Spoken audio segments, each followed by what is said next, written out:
Hi, this is Nancy Yearout, and welcome to High Road to Humanity. And we're going to be talking about angels today on the High Road. And I have a fabulous guest. We've had her here before. Her name is Reverend Anna Jones, and she actually channels Archangel Michael. So this is one of my more exciting shows. I love her, and I love that she came to visit us again on the High Road. This is her book. If you want to take it up or pick it up, if you're watching me on YouTube, it's called The Teachings of Archangel Michael, a handbook for humanity, and this really hits home with me. Before I bring Anna on, let me give you just a little information about Reverend Anna Jones. She's an internationally known interfaith minister, a master healer, a transformational teacher, and a lifelong clairvoyant medium. Anna has been developing her expertise in the field of holistic energy medicine, intuition, and spirituality for over 37 years. She's a multi-gifted modern mystic who has served for many as a teacher of the teachers and healer of the healers, and her peers know her professionally as an insightful visionary and an eloquent luminary for holistic living and spiritual enlightenment. Now, Anna is the author of The Teachings of Archangel Michael, a handbook for humanity. In addition, she's the recording artist of numerous audio recordings, both CDs and MP3s, of lectures, classes, workshops, and meditations that she's recorded live in studio. Her greatest outreach is through her work on social media, where she hosts several pages, including her Reverend Anna Jones page on Facebook, her Magdalene Circle page, and her widely popular Facebook page entitled Archangel Michael and the Legion of Light, where her inspirational posts reach 500,000 people weekly. Wow, Anna, welcome to High Road to Humanity. Thank you for having me, Nancy. It's wonderful to see you again. It's good to see you too. Hey, for the people who don't know, talk a little bit about how you started channeling Archangel Michael, if you wouldn't mind. Specifically Archangel Michael. That's an interesting story. I felt his presence in my life my whole life. I grew up being raised in a Roman Catholic church by my great grandmother, who herself was very spiritually inclined, very mystically inclined, and so I had a very close relationship with communicating with the angels. And she taught me very young age that you can talk to the angels and they can talk to you, and you can talk to God and God can talk to you, that it's not just a one-way conversation.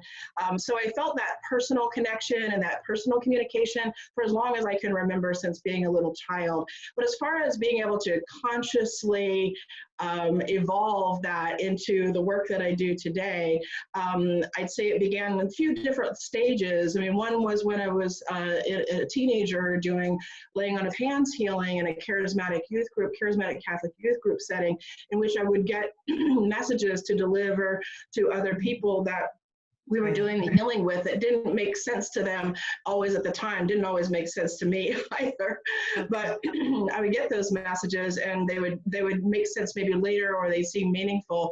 And then over the years, those promptings to give this person this message or tell this person this or whatever, excuse me, became something that I was being told could be much more direct than that if I practiced meditation. So through years of like deep meditation training and meditation practice, I developed to the point where I was able to allow them to use me as the instrument to deliver the message through my voice without having to tell me and then tell other people first. And so it was in the early 1990s, actually, that I took a trip to Banff, Alberta, Canada, which is one of the safest sites on the earth associated with Archangel Michael, and especially Lake Louise in Alberta. And when I was there, I just had these, incredible synchronicities and these incredible connections, communications that were coming in from Archangel Michael. And that's when he initiated the conscious trance channel connection. And that was the first time I consciously trance channeled him. Yeah. And then that relationship has been strong ever since. In fact, he told me that shortly thereafter, in a again meditative state message, that he wanted to use me as one of the instruments for bringing his message, and that he would bring people to me, and that there would be other members of his, what he calls his Legion of Light here on Earth, that he would be drawing to me. At the time, I was agreeing. I just didn't know to what extent it would go and grow. And he's not the only one that I channel, but he is the primary angel working in my life, and the one that I channeled the most, probably.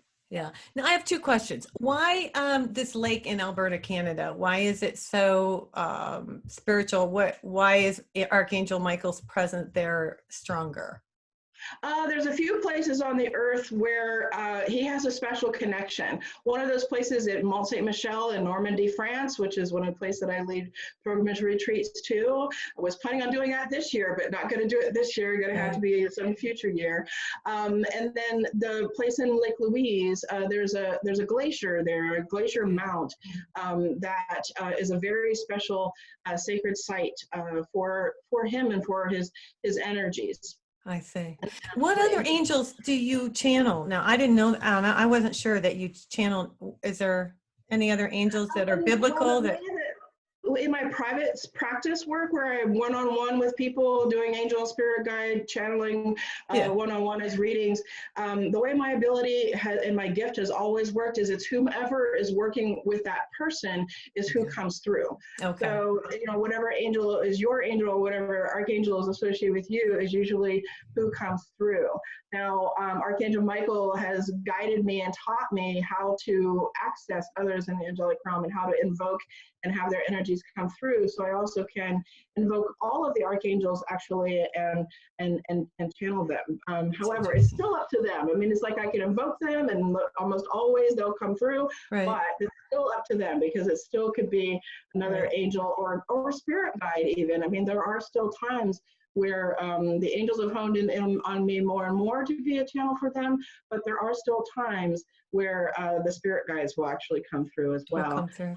Now, with all this stuff, I'm in a deep meditative trance state during all of it. During all of this time, right? I wanted to ask you, with all the COVID-19 going on, has Archangel Michael given you, or any of the other angels, given you any direction as far as how we should handle this? One is to remain at peace, right? To be fearless with our compassion, to be fearless with our faith, to be fearless in practicing even awareness and all the things that we need to do intuitively for ourselves, as well as all the things that we need to do that we're being guided and instructed to do. He's always, for years and years and years, the angels have always been speaking to me about holism, and that the holism includes the whole. It's not just about a specific subset of alternative things. That, like, a lot of people think holistic is just this subset of like alternative things, and it's not. I mean, that's not what's truly holistic. What's truly holistic is holism, right? And holism is about the whole. And so to be looking at some of the instruction that he's been giving me is be looking at the whole picture and looking for a whole approach to it, including the head and the heart, right? It's like, okay, well, let's do what's logical, let's do what's what's scientific, all the things that kind of the analytical mind is telling us, and let's also make sure that we're listening to our heart and our intuition and to our spirit. The head and the heart is the whole approach, right? So yes, he's definitely been reminding me of the whole approach, and then also that we are co-creators of this reality. I know. I read that. You gave me some of his information, and I like that he says, "Dream." This is really cool. In one of the messages that you have channeled, Archangel Michael says, "Dream, intend, imagine, and manifest." And we forget that we're little creators, and we need to manifest right now, right? Right, absolutely. It's not like, okay, yes, we're staying at home, but it's not like we stop manifesting. It's like we manifest things through our thoughts. We're manifesting things through our words, through our actions, in any way, shape, or form. Look at what we're manifesting right now, right? I know. And he says he wants us to dream new dreams. I found that really interesting. Start dreaming new dreams, and how powerful. He talked on focus on the intention and intend your dreams to evolve, he says. And I love that. Yes. That's like step one, right? I mean, what you're quoting from is from a series of messages that I actually channeled last year. Okay. Archangel Michael was giving me from August all the way through to January, where I was doing these monthly messages with him through my Archangel Michael study group, which I'm getting ready to restart. He was giving me, and then also on these solstice and equinox messages, he was giving me this series of messages about how big 2020 was going to be. Like how, like, completely like new set point, right? Like he talks about it as being like a brand new set point, like a reset button being pushed, or like a new dial turned on the thermostat or on the radio dial, right? So like a new set point. I know, but is that because, okay, so now is this because we're all going to go to the fifth dimension and this is the time of Aquarius where we wake up? Because he says 2020 is like vision. We finally start to see. Is that what this is? Well, the fifth dimension is an interesting subject, I think too big of a subject to fully go into here, but are we going to the fifth dimension, or is the fifth dimension here? He always talks about the third dimension being the access portal. Then that's what's so special about the third dimension. He never talks about the third dimension in a negative way or bad way. In fact, he wants us to love being in the third dimension as much as our souls loved it coming in, because our souls loved it so much. We were like eager to come here, right? Right. And so now we think we're eager to get out of here, but he's like, no, your souls like really love being here, because because it's a portal dimension where we have access to all of the dimensions above, and we have all of the access to all the dimensions below, because the third dimension is that portal dimension. So we actually have access to, the angels say we have 12 dimensions that we have full access to within this material universe that we're living in, we're incarnated in right now. Right. And so we have access to the first and the second dimension, which like we go into two-dimensional consciousness a lot when we go into polarized thinking, when we go into polarized, like fear is what you're saying. Well, no, like us versus them, and this versus that, and anything that's like good versus, it's like it's all this like this battle, this dualistic drama that we get into, polarization. That's two-dimensional thinking. So then when we start to like rise into some higher consciousness, we can actually come into like three-dimensional awareness.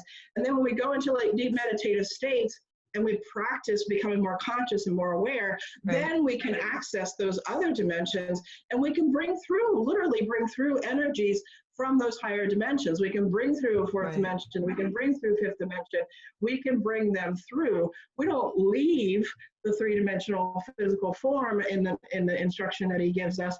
And that's not what the ascension is all about. It's not about getting out of here, it's about ascending through here, right? It's ascending through here, and it's about the full embodiment of the spirit, not the disembodiment of the spirit. Right. So it's raising our consciousness, but also allowing us to enjoy the time we have on Earth. Is that right? Correct, but we'll enjoy it differently.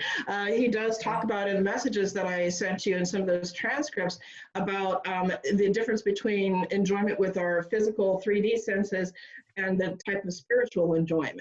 When we're in that, deeper joy of the soul, he talks about that if we can get into that joy and access that joy, that's the joy that isn't taken away by anything.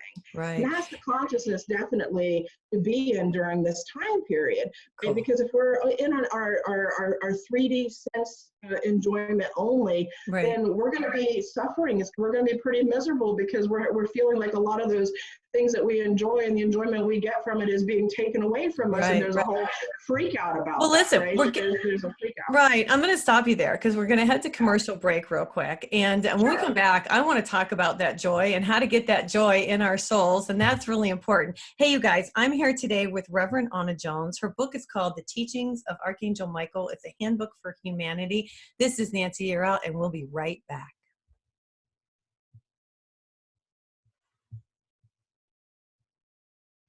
Hi, this is Nancy Yearout, and I'm here today with Reverend Anna Jones. She's actually brought me some information that she channeled from Archangel Michael. We've got a lot of questions for her today. He talks about prayer, prayers of the heart, and he says that's the most powerful form of prayer. So as we're getting into this crazy 2020, is that something that we should do, is to just start really meditating and saying more prayers? Is that what you think, Anna? Is that what we should do? Well, let's go back to that four-step process that he gave, because he's talking about that in that second step, actually. Okay. So last fall, he gave this four-step process to actually achieve that joy we were just talking about, too, to actually get into that like full joy of our life and manifest that. And Okay. so, as you said, dream, intend, imagine, and manifest. Those are the four steps, right? And they're Right. all four steps of manifestation, basically. They're all four steps for manifesting whatever we want, including that joy, right? So, Okay. but it's not just material manifestation. And it's important, it's very important that we not just use it for material manifestation, right? So the first thing you pointed out that I didn't mention and I didn't touch on, that I think connects into the prayer thing, is setting the intention to dream new dreams, right? Okay. And so, for example, getting into prayers for, because intention is step two, right? Setting an intention, saying prayers to be able to dream the new dreams that we need to dream. He made it very clear in those messages last fall that we are not dreaming the right dreams. Even like we need to like upgrade everything. Like we need to upgrade the dreams that we're dreaming. Well, when you're saying, okay, well, hold on. When you say we're not dreaming the right dreams, what are we doing that we I shouldn't be shouldn't say doing? right dreams because he doesn't say that way. It's more like my No, that's misinterpretation. cool. But what are we Yeah. doing that we shouldn't be doing here, Anna? Um, Letting it evolve, right? Letting ourselves evolve, to dream differently, to dream dreams that put us more back into holistic balance, to put us back Okay. into more holistic balance in our lives and our relationships with the earth, etc. In fact, I believe that's also very much what's manifested now, right? And I think what's manifested now is the answer to many prayers for rebalance and for reharmony, because this is an opportunity for us to now dream those new dreams, Right. and say the prayers to like ask for some of that, that new insight to be coming to us, rather than just be afraid of losing what we had or what's the past. Right. More like more like embrace and open, again with fearless compassion, with fearless faith to what the new can be, Right. that's more in harmony and more in balance and even better and greater. And so yes, and so that's one prayer to pray, is to like, pray from our hearts to like seriously like receive those new dreams and open to that, creativity, Right. and then begin to imagine it, right? And then after we've, basically dreamed the dreams and open to intention and prayer and added that in, and then to visualize and imagine it. I was it was interesting because I always question him. I'm like, are you sure that dreaming is the first thing in the sequence? We shouldn't just do the intention first? Because usually I'm an intention first person, Right. I was like, I'm usually like intention and prayer first and then other things. And he was like, no, very specifically. And he repeated it in more than one message, the sequence, and he kept going into more and more elaborate detail about it. He said dream comes first because the dream function is our creative mind, right? So it's opening the creative mind, and then that creative portal, like directly that creative portal to the creator, and then opening our heart. Like they come hand in hand. I mean, it's not like you can't do the intention or the prayer part until you do that. You can do them simultaneously. But he was very adamant, like, no, you have to open that direct connection to well, I want to ask you, I want to ask you, I have a feeling, and I just want to know what you think about this. I feel like when we're all sitting at home, it's almost a good time. I know there's a lot of people who have passed, and I know that COVID-19 has been a horrible situation because it's such a it's such a contagious flu.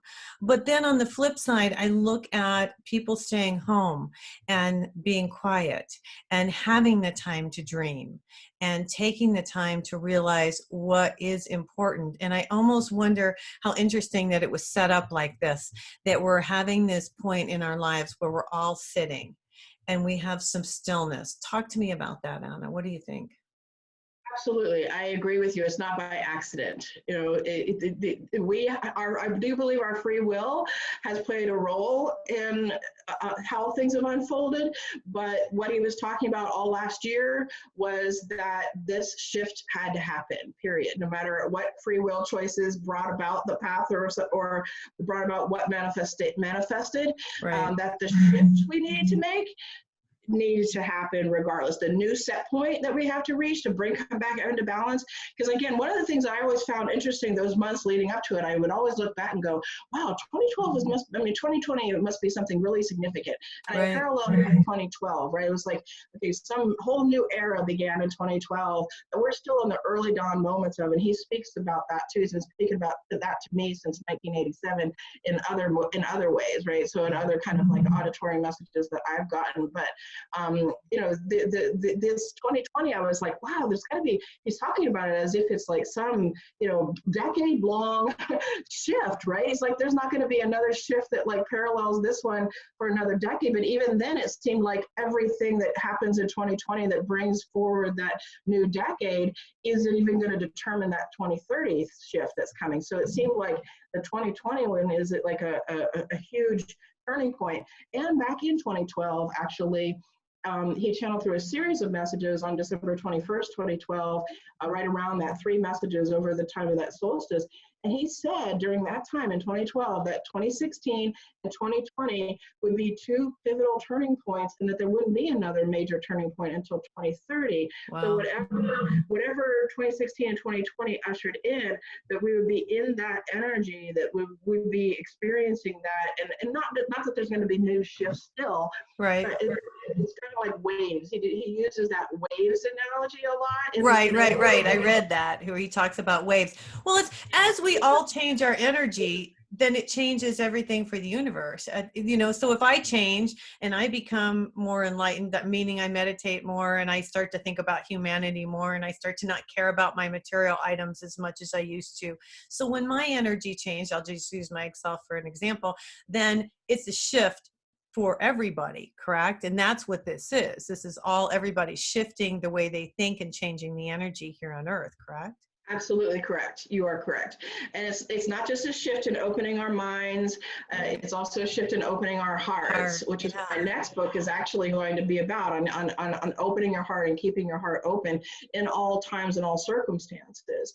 And there's a whole bunch of messages that I didn't even get a chance to send you that's going to be in that book, that is all teachings that he's given about going into our heart and opening our hearts. I mean, we need to open our minds, and we need to open our minds to our creative potential and to the creative power that we have and manifest from there. But we have to open our hearts, and I think that's another thing that this is doing, right? This shift is like, I know it's blown my heart wide open. I keep talking.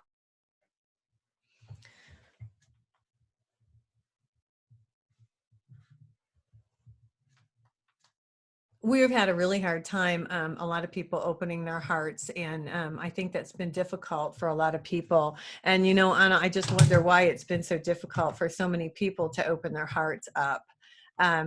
So anyway, we're going to be back here with Anna Jones in just a second, and this is Nancy Yearout, and we'll be right back.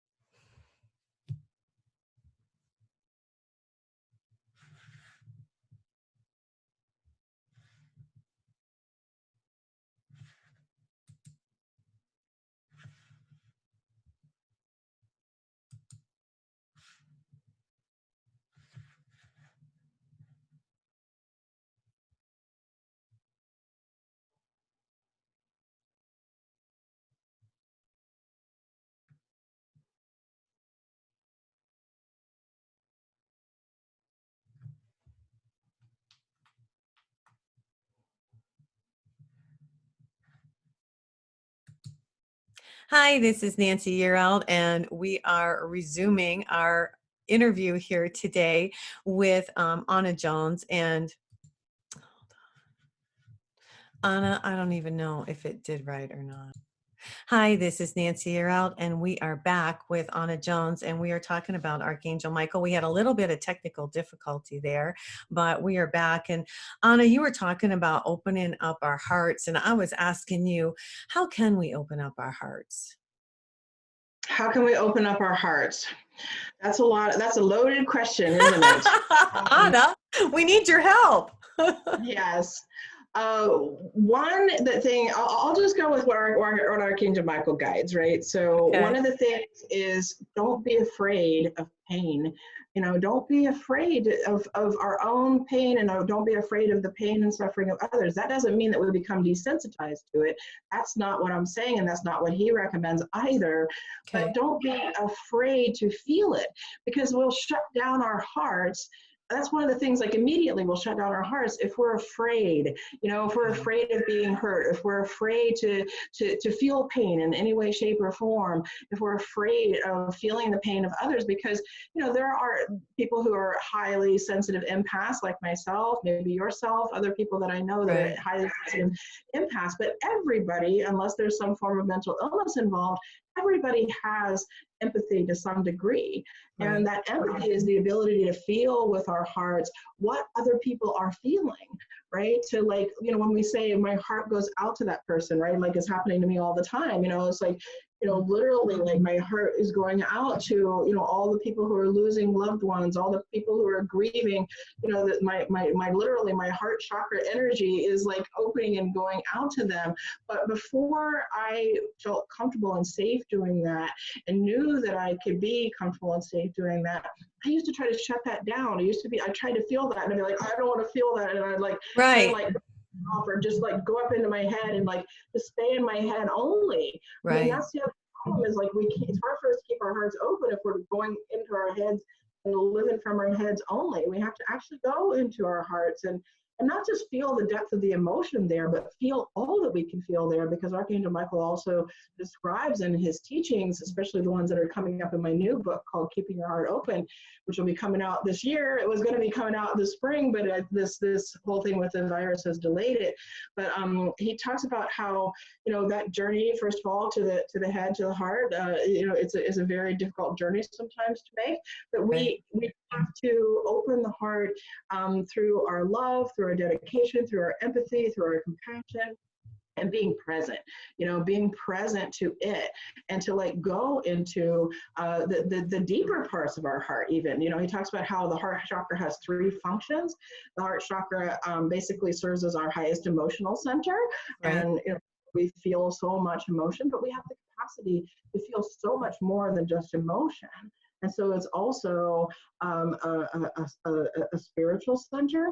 And then it's also serves a function of giving us the energy for our biological organs associated with the literal physical heart, and with the lungs and all the organs that are associated to the most essential part. Like, So when I we think I open our heart, he says he talks a lot about grace. He talks a lot about divine grace. He says synchronicities. I like that he said this. Synchronicities happen when you're in alignment with divine grace and the divine will. And then he says grace resides within your heart, the presence of your soul, and the divine grace that lives and resides within. And I think that's what you're talking about. you know, you froze up there for a moment and I didn't hear anything that you said. Oh, okay. I'm talking about how he That says, passage. yeah, how he says synchronicities happen when you're in alignment with divine grace and divine will. Yes, yeah. So divine grace is the divine will, right? The divine grace is the divine will, and the divine love. That's divine grace. And then, so when our will is in alignment with that, yeah, we're in that experience of grace. I think that's in that trusting the mystery message that I sent you, which I Yeah, was just referencing to, like yeah, how important you know, being in the flow of that divine grace, and that we are always in that divine grace. We are always in the arms of God. We are always in the hands of God. Our lives are always in that, you know, that connection with divine grace. And so he talks about in that message that trusting the mystery is one of my favorite messages of all time, actually. yeah, yeah. How important it is about keeping the heart open, of not being afraid of the unknown, right? Right. Like keeping the Well, heart we all open. are. We're all so afraid. That's the thing. And then it makes us close our heart. But in reality, we need to do the opposite. Yes. open our hearts to the mystery. In fact, in that Yes. message, he says something so profound. He talks about how we already entrust the things that give us life, like the very things that give us life, into that hands of God, like into that divine grace, right? We already do. We trust the beating of our heart, the breathing of our breath, all of the cellular reproductions that go on with the regeneration in our body and the homeostasis of our immune system, etc. Right. We trust all of that already. We've entrusted it to the mystery. He talks about divine grace as the mystery, right? You know, Mhm. this is the mystery we don't understand. That divine grace and that divine presence is this great mystery we don't understand. And we already entrust all those things to that mystery. And so then he goes on and say, so if you entrust the very things that give you life, such as the beating of your heart, the breathing of your breath, etc., to that mystery, why don't you want to trust that Right. same mystery with the other things in your life? Well, yeah, and then he talks about intuition, which, right. No, I'm with you. I'm with you. I thought it was interesting that he talks about intuition, and he says your intuition, your true depth of inner knowing, the inner teacher, the intuition within your heart will guide you. Your intuition is grace guiding you. I love that line. Thank you for pointing Yes. that one out. That's a good one. Yes. That's a Yeah. good one. Yeah. Your intuition is grace guiding you. Right. So the intuition is that mystery guiding you. So yeah, maybe unknown to us in the intellectual way, but it's Right. not unknown to us in our heart, you know, and it's not unknown to us in our spirit, right? And that's the other function of the heart that he was talking about, is that the heart chakra is also this connection where our soul, our spirit anchors itself here, and where the Holy Spirit, like the divine spirit, anchors itself within us. And so there's all these reasons why the heart is so important. And that Right. line that you said, the intuition is the The grace. divine voice guiding us, Yeah. you know, Yeah. it's such a beautiful line. Well, and we It's, don't think about that. We think, oh, I'm not going to use my intuition. I'm not going to go with it. But that's divine guidance. That's God. He gave us that. So we would have some guidance within. And I love that. Yes. and it And may be unknown to our mind, you know, something like what we're facing right now. Like we're literally going into the mystery, because these messages were given last fall. This message about the mystery and trusting it and not being afraid of it. And I knew, like, also there must be something like coming really up. big. It's going to like stir up our fear of the unknown. Right. I was like, I don't know what's coming, but somehow it must be going to be stirring up our fear of the unknown. Well, here we are, right? I mean, we're Yeah. really dealing with the unknown right now. And so we want to be aware, but not beware, right? Right. We want to practice being aware, but not beware. And Not there's being all kinds of afraid. ways that fear can manifest. And I think it's really important that, you know, we are in our hearts when we're even talking about fear, because I think it's also, we can get into our heads, we can get into our ego, and we can, that's fear, you know, but then we're actually coming from a fear place when we're doing that, you Right. know. So are we really in that trust of the mystery? Are we trusting that unknown? Because that unknown may be unknown to our mind and our intellect, but it's not unknown to divine grace. It's Gotcha. not unknown to the divine will. Even Right. our free will is playing a role, and that's the part that I think also sometimes makes us afraid, because we know that, you know, free will does play a role in the co-creation. That's why it's called co-creation of our reality, because the divine will is playing its that role, and then our free will has been given to us, you know, as a Uh-huh. blessing, as a gift. I mean, this is one of the things that talk about the high road to humanity. One of the things that's like been given to us as a high gift to be human, right? Right. And to set out from all of the other creatures. There's two gifts that we've been given to co-create this reality with.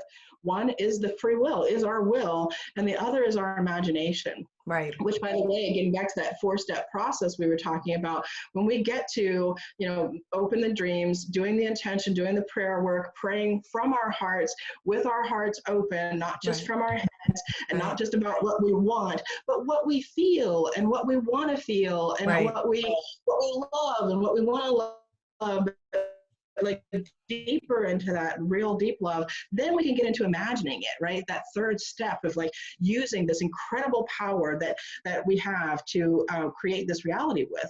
In fact, we don't create anything in this reality. Of course, the creator creates, but we don't create anything that doesn't come through the doorway of the imagination first. That's The true. angels That's have true. set me straight on this over the years, because I used to, you know, say, you know, oh, I'm just poo-poo my imagination and just say, oh, that's not important. That's just my imagination.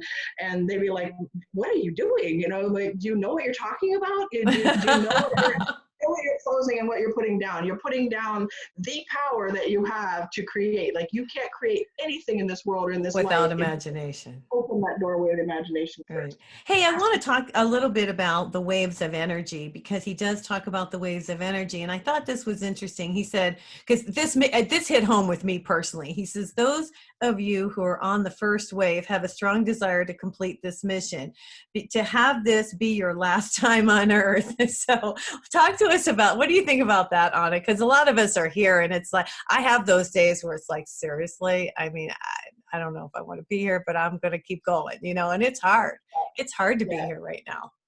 Well, he actually says later on too, because I recognize you're a first wave person as well, Yes. that this time period, the 2020, and the things coming up with the new set point and the changing of the comfort zones, because he talks about how our comfort zones are going to have to be expanded in 2020 in those fall messages.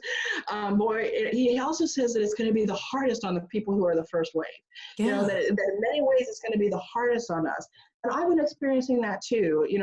I recognize that you're most likely first wave too. He talks about there being like generations of souls. That's what first wave means, right? Mm-hmm. So that there's like generations of souls on the planet, not just biological generations. Just as we have multiple generations biologically on the earth right now, we also have multiple generations of souls. He even goes on talking about new souls, like how there's like brand new I know souls new ones coming in, and how they're different and how they have different abilities. Yeah, like some of them are, he says, old souls who are coming in that just haven't been here before. But he's also saying there are also new souls like being brought in just for this time period to like basically be a part of this 2020 shift and beyond, right? Like, so they're being to help it shift. So we're all here to help it shift. We're all here to change the energy. Is that right? That's why we've all come here. That's our mission. All here to co-create the shift. Yeah, to co-create the planetary ascension, which again, to me, isn't just about us getting out of here. It's about taking everything up into these higher and higher vibrations. Okay. Hey, listen, we're getting ready to go to break. We're going to come back and do our last segment. You guys, we are here today with Reverend Anna Jones. If you're watching me on YouTube, I'm going to hold up her book. It's The Teachings of Archangel Michael, a handbook for humanity. Anna, what's your website? It's AnnaJonesOnline.com, and Anna spelled with one N, so AnnaJonesOnline.com. All right. This is Nancy Earl, and we'll be right back.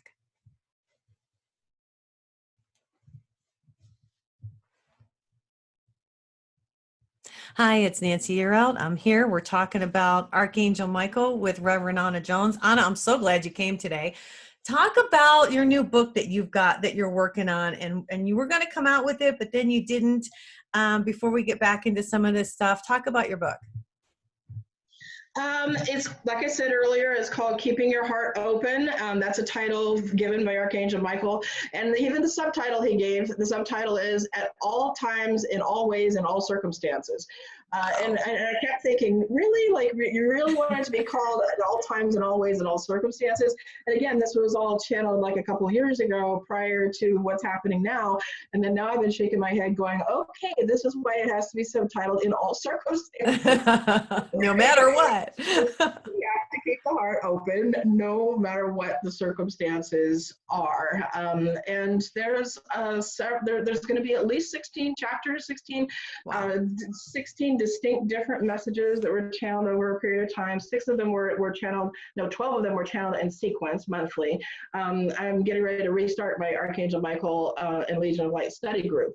So that's one of the monthly ways that some of these messages come out. So if somebody wants to get in on that, how do they do that, Anna? How do they get on these monthly messages that you have from Archangel Michael? Well, if they go to my website, AnnaJonesOnline.com, they can sign up for my free email newsletter list. And that way, once everything's up and ready for people to register, they can be emailed that, and they can receive it directly in their email as far as the announcement. And then they can register for it using the links that go out in those emails. And then also I do the free messages on the solstices and the equinoxes. But I just may be starting to do free monthly messages. I'm considering that right now because it's one of the things he's asking me to do. And usually I end up doing the things that he asked me to do, even though sometimes I'm not, sometimes I'm hesitant. I'm like, really? I'm already. We could use it, Anna. We could use it right now. That's probably why. Yeah. So I may be starting free monthly messages and then the study group in addition to that, Yeah. or I might I'm still considering that. But definitely, I always do the solstice and the equinoxes as these free global transmissions that he wants to put out. And again, the email newsletter is the best way to be notified of Okay, that. cool. Thank you for that. Yeah. What, no, we just had a full moon. We just had this moon on the 7th. What was that? Anything that was important? I was happy for the energies of this full moon coming up here that we just experienced Okay. because it brought a lot of that good spring energy that we needed, that new life, rebirth, kind of spring forth energy that we needed. And, I feel like we needed that boost. Okay. That particular full moon had a lot of very positive energy. And it was also associated with Wesak, which is this ancient Buddhist celebration for bringing in higher enlightenment, right? So Nice. this particular one was really, really good.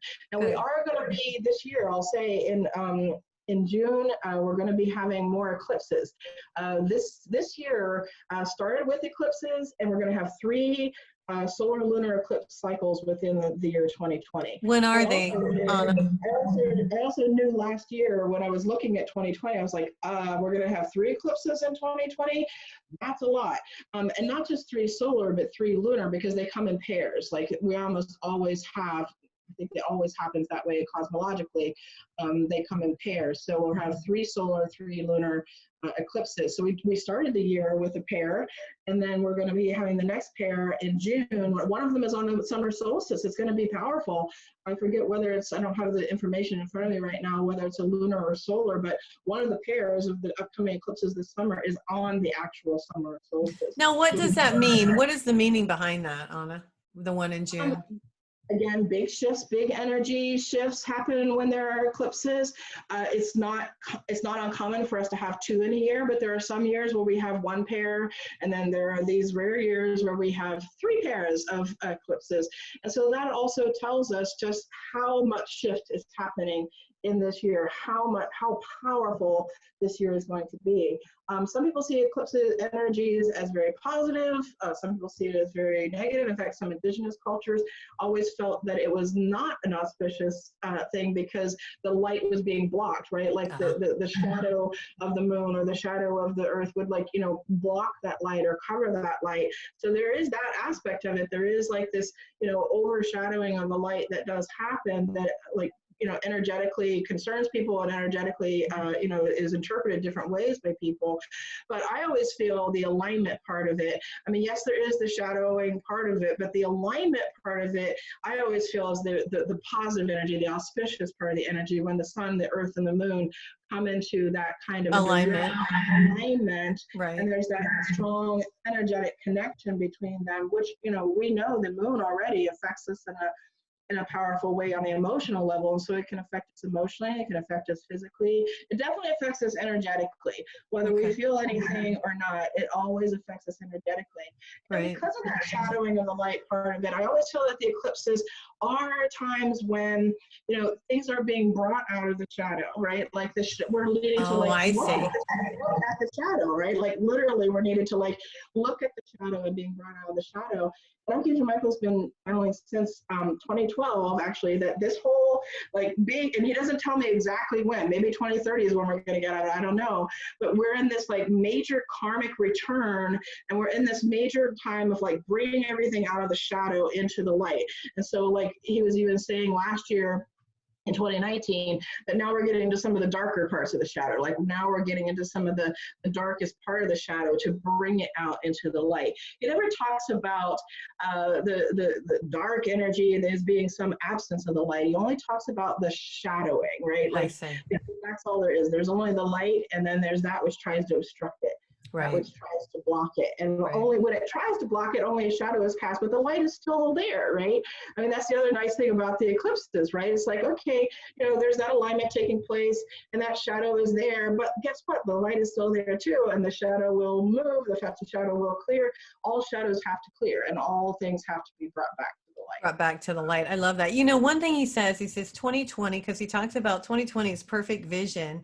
And he says, this is a time for getting the 2020 vision for your spiritual purpose, your spiritual destiny, and your spiritual dharma. Your dharma is your destiny, your purpose. So this is figuring out why we're here. Yes? Dharma is our destiny. Yep, it's our purpose. All the things we wrote into our soul contracts with our free will and divine will, reaching a sacred accord for this lifetime prior to coming in, and other things that may be karmically affecting us. You know, all of that. You know, the Dharma is our destiny, and now is the time for developing the spiritual vision. So actually, one of the things that I'm going to be doing here soon is an online Zoom workshop that will be probably over the course of, like, I'll have to break it up into 2 or 3 parts on the subject of spiritual vision, on the subject of helping us develop the spiritual vision. Because I've also been looking back through these messages and going, how many times does he bring up, we cannot see this time period with our physical eyes alone and make any sense of it. Right. I mean, he really emphasizes this. We cannot make sense of it all with just what we're seeing and hearing. We have to feel it. We have to feel it. We have to know it. It's a knowing, right? We have to use our spiritual sight, right. You know, and we have to clarify that spiritual sight so that we can see it more clearly through the spiritual sight. So do you recommend that people, Anna, do you recommend that people start to really use their intuition? Because that's what he's saying here, isn't it? Yes, our spiritual sight is part of our intuition, but not everybody experiences it the way that it can be developed to be experienced. We all have spiritual sight.